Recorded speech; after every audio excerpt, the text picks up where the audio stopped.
Ne Instagramga qarab bitta narsani tushunyapmanda, biz kundan kunga tupoylashib ketyapmiz ekan. Bo'ldi, eng tupoy mana shu dinoga tushib oldik degan kunda ertasiga undan ham tupoyroq chiqyapti.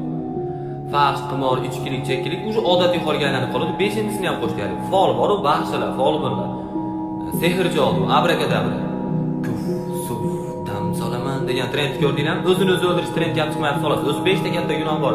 Endi bu 5 ta katta gunoh emas. Haligi bora-bora bizga berilayotgan ta'rifga aylanib boryapti. Tushunyapsizlar? Haligi tarjima holimizni bir qismiga qo'shib qo'ysa bo'laradigan bo'lib qolyapti. Qanaqa odam o'zi vobsheta folga ishonadi? Qanaqa odam? Sizlar Harry Potterda fantastik kino emas, bu hujjatli film deb o'ylaysizlarmi? Qanday ishonish mumkin? Mana shunaqa folbinga ishonadigan odamlar bor ekan.